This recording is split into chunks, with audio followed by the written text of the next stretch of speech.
کہ ایک دیوبندی مولانا نے آپ جیسے لوگوں پر ایک حدیث فٹ کی ہے کہ نبی صلی اللہ علیہ وسلم نے فرمایا قرب قیامت میں علماء اٹھا لیے جائیں گے اور لوگ بغیر علم کے فتویٰ دیں گے، اور ان کی نشانی یہ بیان کی ہے مفتی صاحب کہ وہ کتابوں کے ذریعے فتوے دیں گے اور خود بھی گمراہ ہوں گے اور باقی لوگوں کو بھی گمراہ کریں گے۔ نعوذ باللہ۔ کیا کتابیں پڑھ پڑھ کر گمراہ ہونے والی حدیث ہے اور کتابوں کے بجائے بابوں کو پکڑنے کا حکم ہے؟ دیکھیں جی، یہ جو کلپ ہے بدقسمتی میری نہیں، مفتی صاحب کی، یہ کلپ میں نے خود بھی دیکھا ہے اور مجھے بڑا دکھ ہوا کہ اس طریقے سے اگر ہمارے علماء خود کتابوں کے دشمن بن جائیں گے تو وہ عام بندے جو قرآن و سنت کے ساتھ محبت کرتے ہیں یا ان کی تعلیمات کو پڑھنا چاہتے ہیں وہ کدھر جائیں گے؟ کتنا بڑا یہ یعنی ظلم ہے ان لوگوں کا۔ اور پھر میں جب کوئی تھوڑی تلخ بات کرتا ہوں تو ان کو بری لگتی ہے، حالانکہ ان کو خود دیکھنا چاہیے کہ یہ اس طرح کی حرکتیں کیوں کرتے ہیں کہ ان کے اوپر اس حوالے سے کوئی گرفت کی جائے۔ تو اگر یہ کہتے ہیں کہ جی جو ہے وہ کتابیں سے پڑھ پڑھ کے لوگ فتوے دیں گے، علم اٹھا لیا جائے گا، علماء اٹھا لیے جائیں گے، تو پہلا تو میں اس کا یعنی اینٹی وینم والا جواب دوں گا، پھکی والا الزامی جواب۔ اس سے پہلے میں عوام الناس کو کہوں گا، جو یہ میں ہر دوسری ویڈیو میں چیخ کے کہتا ہوں کہ علماء کتابیں نہیں پڑھنے دیتے، اور یہ آپ کو کہتے ہیں کہ کتاب و سنت ڈائریکٹ پڑھو گے تو گمراہ ہو جاؤ گے۔ لوگ کہتے ہیں جی یہ کہاں لکھا ہے، انہوں نے لکھا کہ آپ تو ویڈیوز میں کہہ رہے ہیں کہ جی کتابیں پڑھ کے آپ گمراہ ہوں گے، اور اپنے فرقوں کے بزرگوں کو پکڑ کے ان کے فرقے کے، باقیوں کے نہیں، باقیوں کو تو گمراہی سمجھتے ہیں، وہ تو میں انشاءاللہ بعد میں انجینئرنگ کرتا ہوں نا ان کی۔ تو اس میں یعنی پہلا اینٹی وینم تو یہ ہے کہ اگر وہ یہ سمجھتے ہیں کہ ہمارا یہ پلیٹ فارم وہی جہالت پھیلا رہا ہے تو پھر ان کو ماننا پڑے گا کہ وہ خود بھی جاہل ہیں، کیونکہ پھر علماء تو اب اٹھا لیے گئے ہیں نا۔ تو اس وقت وہ مفتی صاحب پھر خود بھی جاہل ہیں، کیونکہ علماء تو اٹھ چکے ہیں، اور ان کے جتنے بزرگ اس وقت زندہ ہیں، جو مفتی اعظم پاکستان، مفتی اعظم انڈیا، مفتی اعظم فلاں، وہ سارے جاہل ہیں، کیونکہ وہ خود کہہ رہے ہیں کہ جی وہ جاہل ہی رہ جائیں گے پیچھے، فتوے دیں گے کتابیں پڑھ پڑھ کے، علماء تو اللہ تعالیٰ اٹھا لے گا۔ اگر علماء اٹھائے گئے ہیں، اللہ نے آپ کے علماء کو اٹھا لیا ہے، اور آپ کے جو اس وقت علماء ہیں پھر وہ علماء نہیں ہیں، اگر یہی بات اس طریقے سے مان لی جائے ملنو ہے۔ اور دوسری طرف ان کا اپنا حال یہ ہے کہ یہ لوگ اپنی تمام فقہ حنفی کی بنیادی کتابوں میں لکھتے ہیں، ایون تصوف کی کتابوں میں۔ ہمارے سب کانٹیننٹ میں ایک بڑی ڈومیننٹ پرسنالٹی گزری ہیں، شیخ احمد سرہندی، المعروف مجدد، خود ہی انہوں نے مجدد اپنے آپ کو ڈکلیئر کیا تھا، مجدد الف ثانی، 1000 سال کے مجدد۔ تو ان کے مکتوبات کے اندر آپ دیکھیں، انہوں نے یہ کلیم کیا ہے کہ ہمارے بزرگوں نے کشف کے ذریعے فزیکلی یہ منظر دیکھا ہے کہ حضرت عیسیٰ علیہ السلام جب دنیا میں اتریں گے تو فقہ حنفی کے مطابق عمل کریں گے،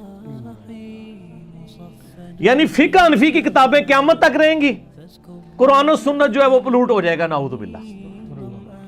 یہ انہوں نے لکھا ہے۔ پھر بعد میں آپ کو پتا علماء کا ایک طریقہ واردات ہوتا ہے نا، ایک ایسی بات کر دو جس کے 2 مطلب ہو، ساتھ ہی ان کو خود حیا آئی کہ یہ بات جب کریں گے تو لوگ تو ہم پہ لانتے بھیجیں گے، ساتھ کہا کہ نہیں اس کا یہ مطلب نہیں کہ حضرت عیسیٰ علیہ السلام کی لوگ جو ہے وہ حضرت عیسیٰ، حضرت امام حنیفہ رحمہ اللہ کی تقلید کریں گے، بلکہ حضرت عیسیٰ کا اجتہاد جو ہے وہ حضرت امام ابو حنیفہ کے اجتہاد کے ساتھ مل جائے گا۔